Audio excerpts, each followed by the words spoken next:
Some viewers may find the following video disturbing. Viewer discretion is advised. Reality. Nothing ever goes as planned in this accursed world. And as the two general managers stand in the ring, surrounded by security around the ring, because something legendary in the WWE landscape is either about to change it, or it is going to revolutionize the business forever.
Are you finished?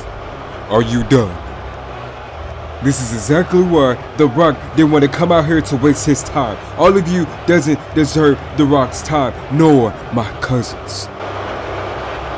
You see, we wanted to be like men and come out here like men to handle business. Seth Rollins, the biggest joke in WWE history. You think you're something special because you held a title? The title they made because no one could beat the Bloodline. The same title they made Triple H made from his whack-ass nostalgia run. Let's be real, you're always the second champion. You will always be number 2. And you will always know your place as the non-main eventer. The one that can never be the one. I told you a long time ago. You a placeholder, Seth. You always have been, always will be. Come on, little bro. You can never do this. You can never hang with my bloodline. And Cody Rhodes. You think you can come up here and stand toe to toe with the great one? Stand toe to toe with the tribal chief? Let me tell you something, Mama Rhodes. I'm going to end Cody Rhodes for his own sake, for Dusty's sake, so he can rest peacefully in his grave, knowing that he always knew that Cody was a failure, that Cody needed to stop using his father's name to cover up for all his mistakes and failures, be a real man, and a real man would have accepted defeat and moved on. But no, you didn't. So guess what? The Rock is going to give Mama Rose a present, and that's a blood on my weight belt.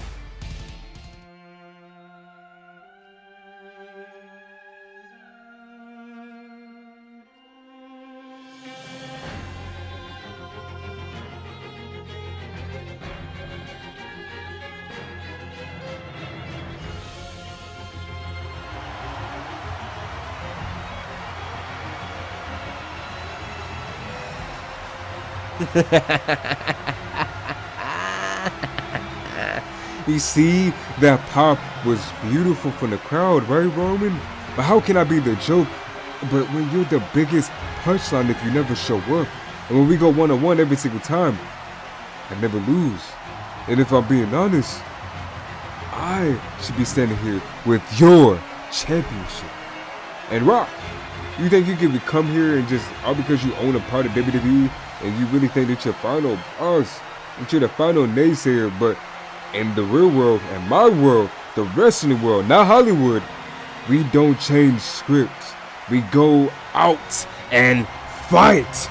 And that's exactly what we're here, and that's exactly what we're going to do. You know what's funny, you joke, you fake ass Messiah? I can make that title disappear with the snap of the Rock's finger. And the only reason that you're relevant is because my blood has been a part of your whole entire career. From carrying you in the Shield to carrying you into the company that you're so standing rightfully in today. And it's always been the tribal chief Roman Reigns standing over the fake ass clown Seth Rollins.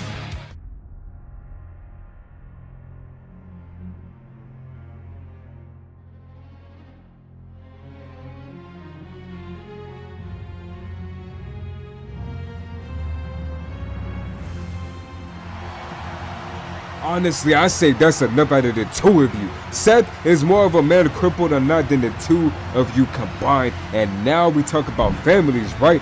Listen, Rock, I didn't disrespect your family. I gave them praise. And the only thing that I said that was any harmful was nothing but the truth to the both of you. And the truth hurt, doesn't it? So the truth is here. Me, Seth, and Azrael is going to kick all of your asses at WrestleMania, and I'm going to do what I do best, and that's fight adversity and close out WrestleMania as the WWE Undisputed Champion. You hear this, politician? Listen, both of you, the walking clown emoji, your career has my name all over it. Every time we face each other, Seth, who had the bigger push after, huh? Who's standing here as the champion? While you were figuring out whatever's outfit schedule between you and your wife, whoever decided to wear the dress between Monday and Tuesday, I've been to work, busting my ass, putting my family on my back, showing the world that nobody can touch us. And Cody, what did you do? You came from somewhere else, and you wanted to come here and leech off my blood's name when nobody didn't want you, but you still made everything about you. And your brother was right. If I'm listening to that psychopath, he was right. It was all your fault. We had the biggest main event in WrestleMania history. The biggest match of all time. And because of you wanted to rule because of your ego and your sob story, it's your fault. Seth's title was made, and it was your fault. If you would have finished the story the first time,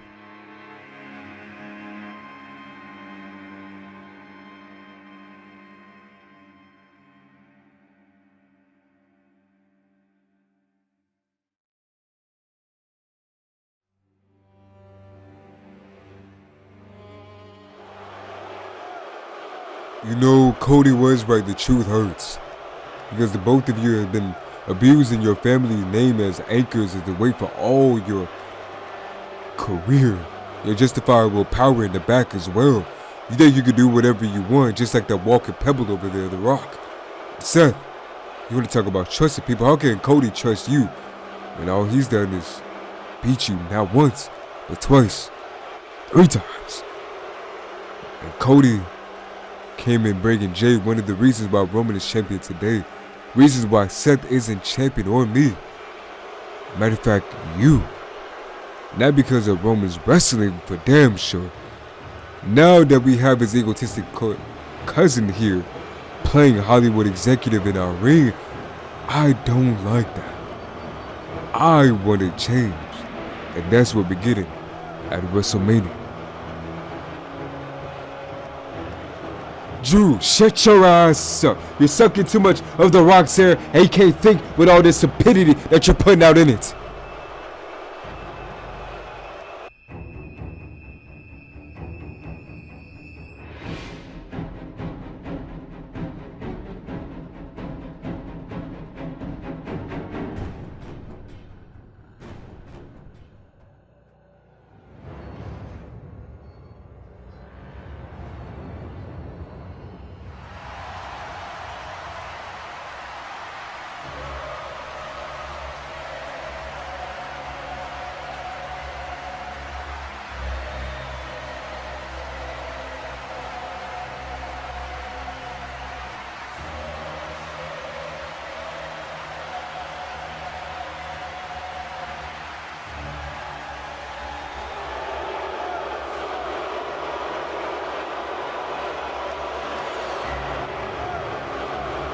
Now that the orphan has finally joined us, welcome you walking piece of shit. Now that everyone is here and accepted The Rock's challenge, foolishly not knowing what you idiots signed yourself up for.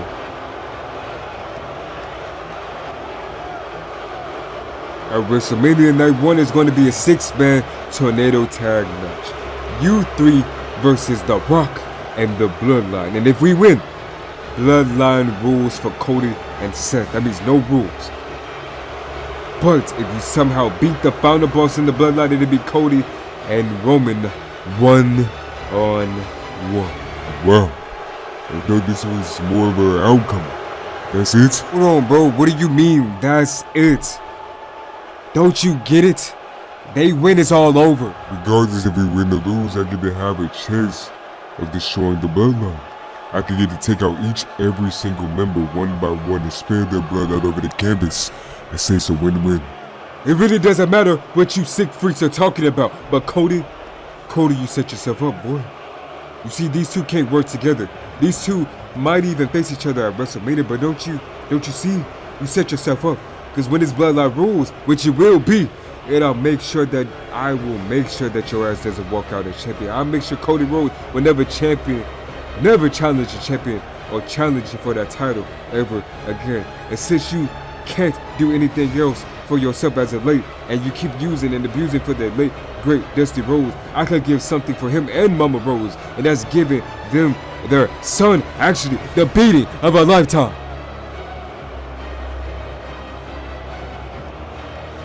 I mentioned mistakes earlier. You know what? Because you're a mistake, Cody, there's a reason why you and your sister are 20 years apart. You're a depression baby. And you're going to learn to never fuck with the final boss, and your story is just a page in the Bloodline's true ending. You see, it's one thing mentioning my brother, my sister, even me. My dead father is one strong. My mother isn't afraid of the Tooth Fairy Rock, but trust me, she is tougher than anyone I know. And I know what she wants me to do right now, and is give you a receipt of a lifetime. But remember, you did say something about making mistakes. And your mistake, your biggest mistake, was putting your hands on me.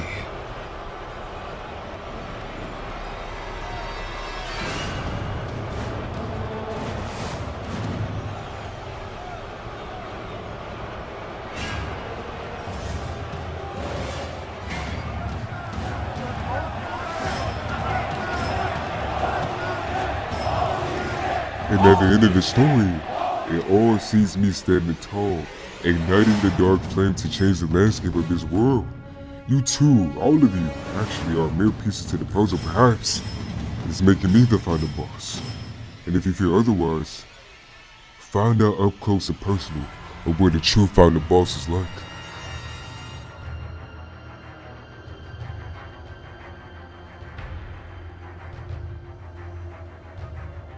You, Roman especially, disrespecting me and set hits out on me because you truly feared the truth of what Paul and your family told you a mere year long ago. You and Solo were and still are too dense to realize the end is inevitable and standing right in front of you.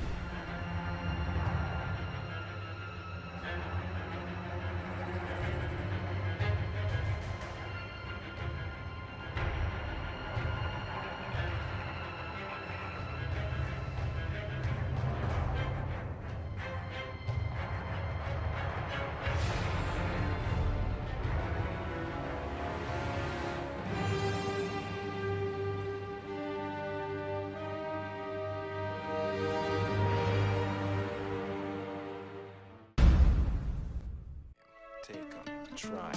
We got a gorilla for sale, McGill a gorilla for sale. We got a gorilla for sale, McGill a gorilla for sale.